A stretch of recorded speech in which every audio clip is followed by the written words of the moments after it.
ಕವಿಗೋಷ್ಠಿ ಅಧ್ಯಕ್ಷೀಯ ಭಾಷಣವನ್ನು ಮಾಡಬೇಕೆಂದು ಸುರೇಶ್ ನೆಗಳುಗುಳಿ ಸರ್ ಅವರಲ್ಲಿ ಕೇಳಿಕೊಳ್ತೇನೆ.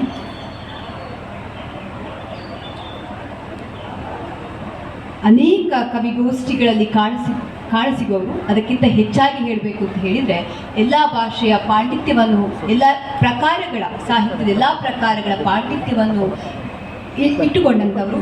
ಹಾಗೆ ವೃತ್ತಿಯಲ್ಲಿ ಆಯುರ್ವೇದ ವೈದ್ಯರಾಗಿದ್ದರೂ ಕೂಡ ಜಾಲತಾಣಗಳಲ್ಲಿ ಅನೇಕ ಗುಂಪುಗಳಲ್ಲಿ ನಿರಂತರವಾಗಿ ಕಾಣಸಿಗುವಂಥವರು. ಇವರಿಗೆ ಅನೇಕ ಪ್ರಶಸ್ತಿಗಳು ಸಿಕ್ಕಿದೆ. ತುಷಾರ ಚಿತ್ರಕವನಗಳಲ್ಲಿ 80ಕ್ಕೂ ಹೆಚ್ಚು ಚಿತ್ರಕವನಗಳನ್ನು ವಿಜೇತರಾಗಿದ್ದಾರೆ. ಹಾಗೆ ಅಷ್ಟೇ ಮೆಚ್ಚುಗೆಯ ಸ್ಥಾನ ಕೂಡ ಇವರಿಗೆ ಪ್ರಾಪ್ತಿಯಾಗಿದೆ. ಬಂಟ್ವಾಳ ತಾಲೂಕಿನ ಕನ್ನಡ ಭವನದ ಲೋಕಾರ್ಪಣೆ ಸಹಿತದ 21ನೇ ಸಾಹಿತ್ಯ ಸಮ್ಮೇಳನದ ಸರ್ವಾಧ್ಯಕ್ಷತೆ ಇವರಿಗೆ ಲಭಿಸಿದ್ದು ತಾಯ್ನಾಡಿನ ಗುರುತಿಸುವಿಕೆಗೆ ಇವರು ಸಾಕ್ಷಿಯಾಗಿದ್ದಾರೆ. 1981ರ ತುರ್ತು ಪರಿಸ್ಥಿತಿ ಕಾಲದಲ್ಲಿ ಸಕ್ರಿಯವಾಗಿದ್ದು ಹೋರಾಟಗಾರರ ಸನ್ಮಾನ ಕೂಡ ಇವರು ಪಡೆದುಕೊಂಡಿದ್ದರು. ಬದಲಾಗದವರು ಎಂಬ ಚಲನಚಿತ್ರದಲ್ಲೂ ಅತಿಥಿ ಕಲಾವಿದರಾಗಿ ನಟಿಸಿ ಚಿತ್ರ ನಟನೆಂಬ ಹೆಗ್ಗಳಿಕೆ ಕೂಡ ಇದೆ. ಆಕಾಶವಾಣಿ ಮಂಗಳೂರು, ಭದ್ರಾವತಿ ಹಾಗೂ ಸ್ಥಳೀಯ ದೂರದರ್ಶನದಲ್ಲಿ ಹಲವಾರು ರಶ್ಮಿ ಚಿಂತನ, ಸಂದರ್ಶನ, ಕವನ ವಾಚನ, ವೈದ್ಯಕೀಯ ಸಲಹೆ ಇತ್ಯಾದಿ ಪ್ರಸಾರವಾಗಿದೆ.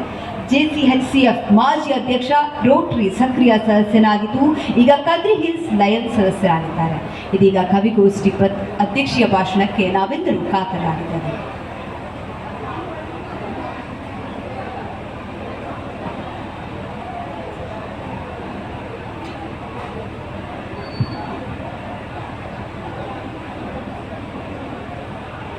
ವೇದಿಕೆಯ ಮೇಲೆ ಆಸೀನರಾಗಿರುವ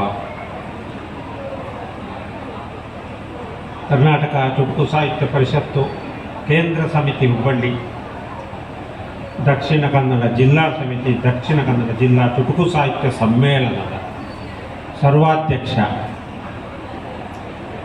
ಜಯಾನಂದ ಪೆರಾಜೆಯವರೇ, ಹಾಗೆಯೇ ರಾಜ್ಯ ಅಧ್ಯಕ್ಷರಾದ ಕೃಷ್ಣಮೂರ್ತಿ ಕುಲಕರ್ಣಿಯವರೇ ಮತ್ತು ಇತರ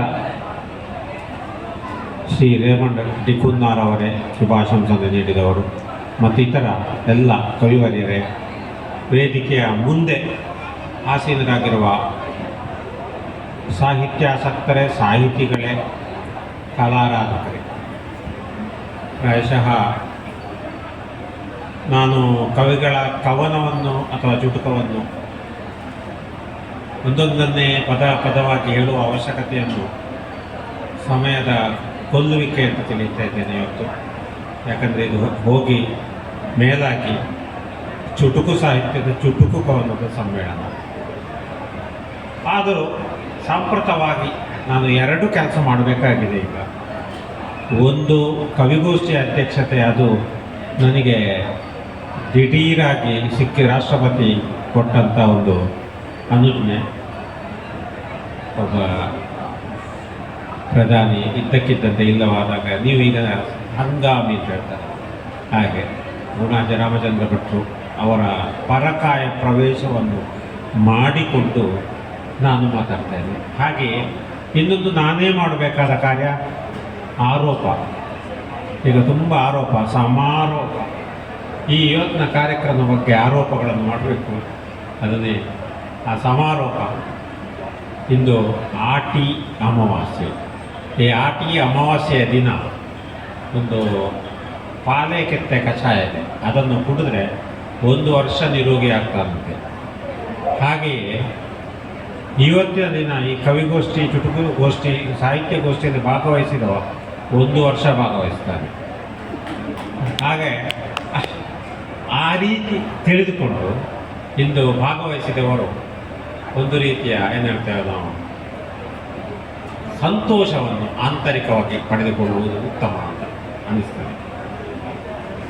ಸಾಹಿತ್ಯ ಅನ್ನುವಂಥದ್ರ ಬಗ್ಗೆ ವಿಶ್ಲೇಷಣೆ ಮಾಡಲಿಕ್ಕೆ ಹೊರಟ್ರೆ ಅದು ಬಹಳ ದೊಡ್ಡದು ಅಥವಾ ಅದು ಬಹಳ ಗಂಭೀರವಾದುದು ಕೂಡ. ಆದರೆ ಸಾಹಿತ್ಯದ ಉಗಮ ಅನ್ನೋದು ಕೊಪ್ಪದ ಸಮೀಪ ಕೆಸವೆ ಅನ್ನುವಲ್ಲಿ ಕಮಂಡಲು ಗಣಪತಿ ಅಂತಿದೆ. ಆ ಕಮಂಡಲು ಗಣಪತಿ ಇರುವಲ್ಲಿ ಒಂದು ಉದ್ಭವವಾದಂಥ ಊಟಿ ಇದೆ ನೀರಿನ. ಅದುವೇ ಮತ್ತೆ ಮುಂದುವರಿದು ತುಂಗಾ ನದಿಗೆ ಸೇರುವಂತಹದ್ದು. ಯಾಕೆಂದ್ರೆ ನದಿಯಾಗಿ ಮುಂದುವರಿತದೆ, ಅದು ನದಿಯಾಗಿ ತುಂಗಾ ನದಿ ಜೊತೆಗೆ ಸೇರಿ ಮುಂದೆ ಒಂದು ಅರಬ್ಬಿ ಸಮುದ್ರಕ್ಕೆ ಸೇರ್ತದೆ. ಅಲ್ಲಿ ಅದು ಸೇರುವುದು ಮಹಾಕಡಲಿಗೆ. ಈ ಮಹಾಕಡಲಿಗೆ ಸೇರ್ಲಿಕ್ಕೆ ಬೇಕಾದಂಥ ಮೂಲ ದ್ರವ್ಯ ಯಾವುದಾಗಿತ್ತು ಅಂದರೆ, ಇಂಧನ ಯಾವುದಾಗಿತ್ತು ಅಂದರೆ ಆ ಗುಟುಕುಗಳು. ಹಾಗೆಯೇ ಹುಟ್ಟಿದ ತಕ್ಷಣ ಅಥವಾ ಮೊದಲಾಗಿ ಕಂದನ ಬಾಯಿಯಿಂದ ಬರುವಂತಹ ಅಮ್ಮ ಅನ್ನುವ ಧ್ವನಿಯೇ ಮುಂದೆ ಅವನು ಅಮ್ಮಮ್ಮ ಎಂದು ಅಮ್ಮನನ್ನು ಹೊರಗೆ ಹಾಕುವ ಹಂತಕ್ಕೆ ಹೋಗುವಂಥದ್ದು ಮಹಾಕಾವ್ಯ. ಹಾಗೆ ಅಂದರೆ ಬೆಳವಣಿಗೆ ಹಾಗೆ ಆಗ್ತದೆ. ಶಿಲಾಲಿಪಿಗಳಲ್ಲಿ ನಾವು ಹಿಂದಿನ ಶಿಲಾಲಿಪಿಗಳಲ್ಲಿ ಚಿಕ್ಕದಾಗಿ ಬರಹಗಳನ್ನು ನೋಡ್ತೇವೆ. ಆ ಬರಹಗಳು ತುಂಬ ವಿಷಯವನ್ನು ಹೇಳುವಂಥದ್ದಾಗಿರ್ತದೆ. ಅಥವಾ ಮುಂಜಾನೆ ಕೆಲವರು ಮಾತನಾಡುವ ಹೇಳಿದ್ರೆ ದಾಸರ ಚುಟುಕಿ ಇರ್ಬೋದು, ದಾಸರ ವಚನಗಳಿರ್ಬೋದು, ಅಥವಾ ಏನು ವಿಷಯಗಳ ಒಂದು ನಿರೂಪಣೆ ಹೇಳುವಿಕೆ ಇರ್ಬೋದು. ಮೊದಲಾಗಿ ಚುಟುಕಿನಲ್ಲಿ ಇರ್ತದೆ, ಕ್ಲಪ್ತವಾಗಿರ್ತದೆ. ಯಾರು ಉದ್ದನೆಯ ವಾಕ್ಯ ಮಾಡಿ ಹಾಗೆ ಮಾಡು ಹೀಗೆ ಮಾಡು ಅಂತ ಆಡು ಮಾತಿನಲ್ಲಿಯೂ ಹೇಳುವುದಿಲ್ಲ. ನಮ್ಮ ಆಡು ಭಾಷೆಯಲ್ಲಿ ಹೆಚ್ಚಾಗಿ ಬಳಕೆ ಆಗುವುದೇ ಚುಟುಕುಗಳು. ಉದ್ದ ವಾಕ್ಯ ಮಾಡಿ ಒಂದು ಎಂಥದ್ದು ಬರೆದು ಕಾದಂಬರಿಯಾಗಿ ಓದಿ ಹೇಳಿ ನೀನು ಅಂಗಡಿಗೆ ಹೋಗಿ ಬದನೆಗಾಯ್ತಾ ಅಂತ ಹೇಳಲಿಕ್ಕಿಲ್ಲ. ಹಾಗೆ ಎಲ್ಲ ವಿಷಯಗಳು ನೋಡಿ, ವ್ಯವಹಾರವೇ ಚುಟುಕುಮಯ. ಅದರಲ್ಲೂ ಈಗಿನ ಕಾಲಮಾನದಲ್ಲಿ ಜಗತ್ತೇ ಒಂದಾಗಿ ಅಂಗೈಯಲ್ಲಿರುವಾಗ ನಮ್ಮ ಸಂಪೂರ್ಣ ಮನುಷ್ಯನ ಬಾಳೆ ಚುಟುಕಾದ ಬಾಳು. ಹಾಗೆ ಇರುವಾಗ